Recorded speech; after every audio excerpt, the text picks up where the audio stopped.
Hello. क्षार एवं क्षार कर्म का सेकंड पार्ट है ये। फर्स्ट पार्ट में हम डिस्कस कर चुके हैं परिभाषा, निरुक्ति, महत्व, गुण एवं दोष। आज हम बात करेंगे क्षार की प्रयोग विधि से। कंटिन्यू करते हैं। सबसे पहले देखते हैं क्षार की प्रयोग अवधि। ठीक है, इसके लिए अष्टांग हृदय में बताया गया है। सप्तरात्रात् पर तु स योज्य।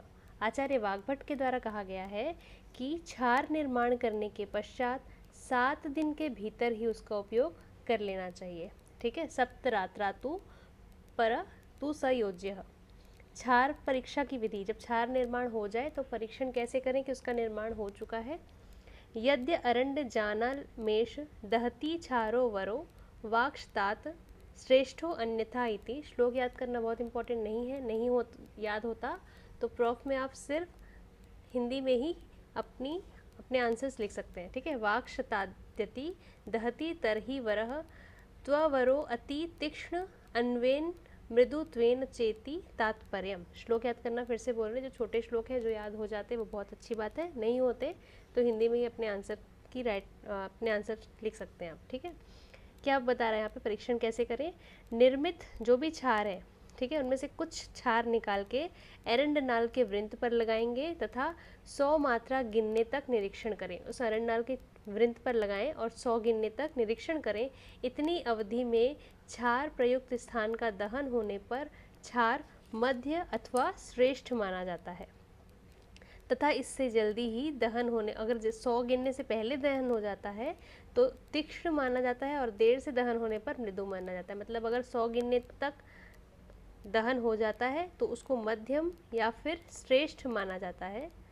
ठीक है, अगर 100 गिनने से पहले ही दहन हो रहा है तो उसको पहले ही हो रहा है तो उसको तीक्ष्ण माना जाएगा, और अगर 100 गिनने के बाद दहन हो रहा है तो उसको मृदु क्षार समझा जाता है। ठीक है, फिर देखते हैं क्षार कैसा होना चाहिए। ये चीज़ हम पहले भी गुण में देख चुके हैं। न अति सांद्रा न अति तनुः क्षार पाकः उदाहृतः दुर्नाम कर दे निर्दिष्टः क्षारो अयम प्रतिसारण। प्रतिसारण क्षार के बारे में यहाँ बताया है कि जो प्रतिसारणीय क्षार होता है वो अत्यंत पतला और अत्यंत गाढ़ा नहीं होना चाहिए। प्रतिसारणी मतलब जिसको अपन को लगाना है ना, दो टाइप के क्षार अपन ने पढ़े हैं, प्रतिसारणी और पानीय। तो प्रतिसारणी क्षार के लिए बता रहे हैं कि बहुत अधिक पतला भी नहीं होना चाहिए और अत्यंत गाढ़ा भी नहीं होना चाहिए। इसका उपयोग मुख्यतः अर्श चिकित्सा में किया जाता है। ठीक है, नेक्स्ट देखते हैं कि क्षार के प्रयोग के निषिद्ध स्थान, किन किन जगहों पर क्षार का प्रयोग निषिद्ध बताया गया है। ठीक है, मतलब क्षार के प्रयोग को वर्जित बताया गया है।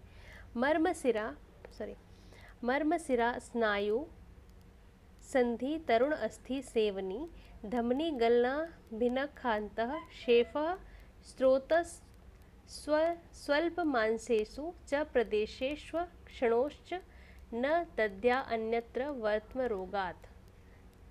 मर्म स्थान पर जहाँ जहाँ मर्म, कितने मर्म होते हैं हमारे शरीर में, 107 मर्मों का उल्लेख किया गया है। ठीक है, जो मर्म स्थान है वहाँ पर शिरा, स्नायु, तरुण अस्थि या सेवनी, धमनी, गला, नाभि, नखांत प्रदेश, शिश्न के भीतर, स्रोतसों में, अल्प मांस युक्त स्थान में तथा वर्त्म रोग के अलावा नेत्र की अन्य सभी व्याधियों में क्षार का प्रयोग नहीं करना है। मतलब वर्त्म रोग, आँखों का जो वर्त्म रोग होता है, जो कि हम डिस्कस कर चुके हैं शाला के तंत्र के वीडियोस में, तो वर्त्म रोग के अलावा जो आँखों की अन्य व्याधियाँ जो होती हैं वहाँ पे क्षार का प्रयोग नहीं करना है। तो ये इंपॉर्टेंट पॉइंट है कि क्षार का प्रयोग निषिद्ध किन किन जगहों पर किया गया है। फिर से देखते हैं, मर्म स्थान पर शिरा, स्नायु, तरुणास्थि, सेवनी, धमनी, गला, नाभि, नखांत। बहुत ही कठिन कोई चीज़ नहीं है इसमें, जो भी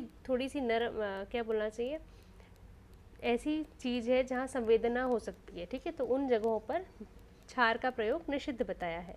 ठीक है, धमनी, गला, नाभि, नखांत प्रदेश, शिश्न के भीतर, स्रोतसों में, अल्प मांस युक्त स्थान में, वर्त्म रोग के अलावा नेत्र की अन्य सभी व्याधियों में क्षार का प्रयोग नहीं करना है। मतलब वर्त्म रोग में फिर भी किया जाता है लेकिन बाकी जगह पे नहीं करना है। अब क्षार सूत्र निर्माण विधि, इससे रिलेटेड भी क्वेश्चन पूछा जाता है कई बार, 5 से 10 नंबर का फाइनल ईयर में आपके क्वेश्चन ये शल्य तंत्र का है। क्षार सूत्र निर्माण विधि को समझाइए। ठीक है, तो यहाँ पे पहले आप क्षार की डेफिनेशन बताएंगे, थोड़ा बहुत क्षार के बारे में लिखेंगे कि गुण क्या होते हैं, दोष क्या होते हैं, फिर क्षार सूत्र निर्माण विधि को बताएंगे। तो यहाँ पे है इम्पॉर्टेंट श्लोक है और इजी सा है तो ये याद हो सकता है। भावितम रजनी चूर्णे स्नूहि क्षीरे पुनः पुनः बंधनात् सुदृढ़म सूत्रम भिन्नत्यर्षो भगंदरम। ठीक है, फिर से देखते हैं क्या है यहाँ पे। भावितम रजनी चूर्णे, रजनी का अर्थ यहाँ पे हरिद्रा से है, हल्दी से है। ठीक है, भावितम रजनी चूर्णे स्नूहि क्षीरे पुनः पुनः बंधनात् सुदृढ़म सूत्रम भिन्नत्य अर्षो भगंदरम। स्नूही क्षीर में, स्नूही का क्षीर, ठीक है, स्नूही क्षीर लेंगे, उसमें हरिद्रा चूर्ण मिलाकर उसमें कपास का सूत्र या धागा अनेक बार भावित करेंगे। मतलब बार बार क्या करेंगे, स्नूही क्षीर में हरिद्रा चूर्ण मिलाएंगे और कॉटन का धागा लेंगे, उसको बार बार उसमें से भावित करेंगे। इस सूत्र का यथाविधि अर्श एवं भगंदर में प्रयोग या उपयोग किया जाता है। इम्पॉर्टेंट है, क्षार सूत्र निर्माण विधि में जब भी आप थ्योरेटिकल क्वेश्चन का आंसर लिखते हैं, ये वाला श्लोक बहुत इंपॉर्टेंट है। ठीक है, फिर देखते हैं क्षार सूत्र का महत्व। क्षार का महत्व देखा था, अब क्षार सूत्र का महत्व देखते हैं अपन क्या बोल रहे हैं यहाँ पे।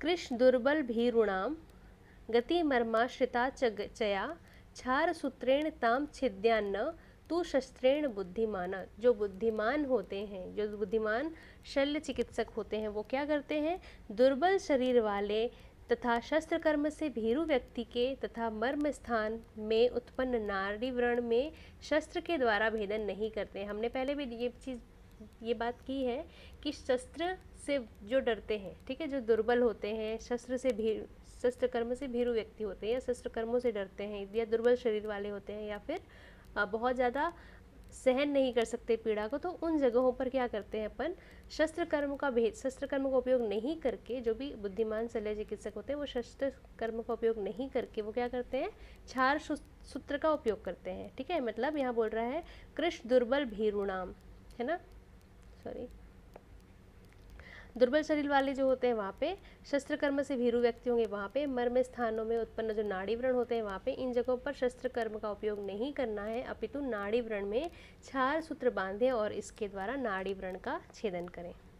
ठीक है, नेक्स्ट देखते हैं क्षार सूत्र निर्माण विधि। क्षार सूत्र निर्माण विधि में सबसे पहले ये वाला श्लोक लिखेंगे अपन, उसके बाद यहाँ से स्टार्ट करेंगे थ्योरेटिकली। क्षार सूत्र निर्माण के लिए लिनन थ्रेड का उपयोग किया जाता है क्योंकि उसको मैक्सिमम टेंसिल, उसकी जो मैक्सिमम टेंसिल होती है या उसकी तन्यता होती है, उसकी स्ट्रेंथ होती है 5 किलोग्राम तक आराम से उसको खींच के रखा जा सकता है, वो उसकी स्ट्रेंथ होती है। कॉटन थ्रेड का उपयोग नहीं करते हैं क्योंकि उसकी टेंसिल स्ट्रेंथ 1 किलोग्राम तक होती है, मतलब आसानी से वो खींच के तोड़ा जा सकता है, इसका ये मतलब है। ठीक है, अतः सर्जिकल लिनेन जो होती है, सर्जिकल लाइन नंबर 20 या 30, इनमें से कोई एक थ्रेड क्षार सूत्र निर्माण के लिए प्रयुक्त किया जाता है। अगर ये आप ये चीज़ें लिखते हैं तो आपका आंसर थोड़ा सा अच्छा दिखता है और चेक करने वाले टीचर को लगता है कि हाँ, आपको क्षार सूत्र के बारे में थोड़ा बेसिक नॉलेज है। ठीक है, फिर क्षार सूत्र हो गया, इसका निर्माण क्षार का कैसे करते हैं। जो उक्त है उस वर्णन के अनुसार अपामार्ग पंचांग लेकर, अपामार्ग के पंचांग लेकर उसको जलाकर उसकी भस्म या राख बनाएंगे।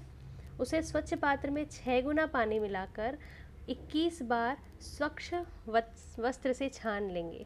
छाना हुआ जो क्षार उदक है उसे मंद उष्णता से उबालेंगे। ये सारी चीज़ें आपको थ्योरेटिकली बुक में मिल जाएगी और इसको पॉइंट टू पॉइंट लिखेंगे, ऐसे आप कहानी के रूप में नहीं लिखेंगे अपने आंसर को, पॉइंट टू पॉइंट लिखेंगे। ठीक है, उसको फाइन पाउडर होने तक गर्म करेंगे जिससे मृदु क्षार बनता है। पहले अपन क्या लेंगे, अपामार्ग का पंचांग लेंगे, उसकी राख या भस्म बनाएंगे, उसको 6 गुना पानी मिलाकर 21 बार स्वच्छ कपड़े से छानेंगे। छाना हुआ क्षार उदक जो होगा उसको फिर से उबालेंगे, फाइन पाउडर होने तक फिर से गर्म करेंगे। ऐसे करने से क्या होता है, मृदु क्षार का निर्माण होता है।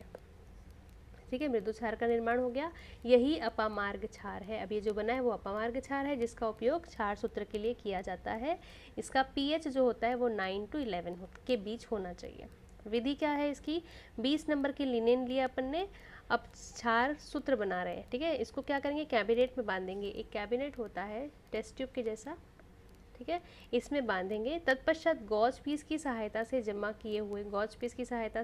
हुए स्नूही क्षीर की परत उस सूत्र पर सभी ओर से चढ़ाएं। ठीक है, ये सूत्र है, धागा है, जो 20 नंबर का हमने लिया उसके ऊपर क्या करेंगे, स्नोही क्षीर की परत लगाएंगे। प्रतिदिन एक भावना देंगे, हर दिन एक में लेयर चढ़ाएंगे स्नोही क्षीर की। इस प्रकार सूत्र को जो स्नोही क्षीर की 11 भावना देनी है, ये नंबर से याद रखने हैं। स्नोही क्षीर की कितनी भावना देनी है, 11 भावना।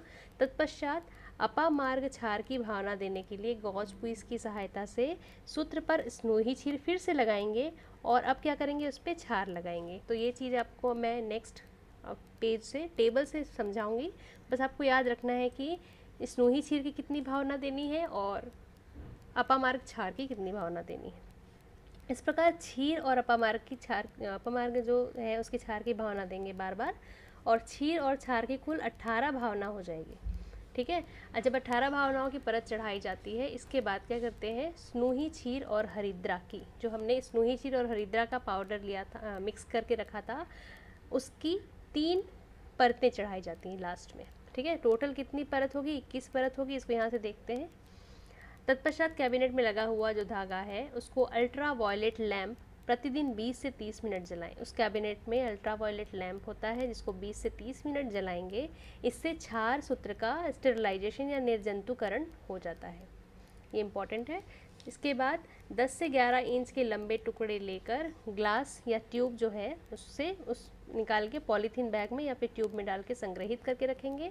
आवश्यकता अनुसार उसका उपयोग करेंगे। फिर से देखते हैं। सबसे पहले स्नोही क्षीर की 11 भावना चढ़ाई, फिर स्नोही क्षीर और क्षार की 7 भावना चढ़ाई हमने। सबसे पहले 11 बार प्रतिदिन एक करके स्नोही क्षीर की भावना चढ़ाई। ठीक है, फिर क्या करेंगे, 7 भावना चढ़ाएंगे स्नोही क्षीर और क्षार की। उसके बाद क्या करेंगे, स्नोही क्षीर और हरिद्रा, ठीक है, इनकी 3 भावना चढ़ाएंगे। ठीक है, इसके बाद देखते हैं क्षार सूत्र के उपयोग। ये तीनों भावना चढ़ाने के बाद 11 भावनाएं स्नोही क्षीर की, 7 भावनाएं स्नोही क्षीर और अपामार्ग क्षार की, और 3 भावनाएं इसके बाद स्नोही क्षीर और हरिद्रा की, रजनी चूर्ण और स्नोही क्षीर की 3 भावनाएं। टोटल भावनाएं होती हैं 21। ठीक है, 21 भावना के बाद ये लिनन या फिर जो कॉटन का थ्रेड है, सॉरी लिनन का जो थ्रेड है, उसको ग्लास ट्यूब या पॉलीथीन बैग में संग्रहित करके आवश्यकता अनुसार जब ज़रूरत हो तब उसका प्रयोग कर सकते हैं। क्षार सूत्र के उपयोग इम्पॉर्टेंट है, 2 से 3 नंबर के क्वेश्चन में कई बार पूछा जाता है शॉर्ट नोट्स में। भगंदर, फिस्टुला इन एनो, जो कि एक टॉपिक है शल्य का, बहुत इंपॉर्टेंट है, आप वहाँ पे भी ये लिख सकते हैं चिकित्सा के रूप में। अर्श, इंटरनल पाइल्स और अर्बुद, ये बेसिक चीज़ें हैं जो कि शल्य चिकित्सा की हैं। भगंदर, फिस्टुला इन एनो, अर्श, इंटरनल पाइल्स और अर्बुद, इन तीनों के लिए क्षार सूत्र का उपयोग किया जाता है चिकित्सा के रूप में। Excision of pilonidal sinus, excision of warts, ठीक है, पिलोनिडल साइनस को काटने के लिए और वॉट्स को मतलब जो मस्से होते हैं उनको काटने के लिए भी इसका उपयोग किया जाता है।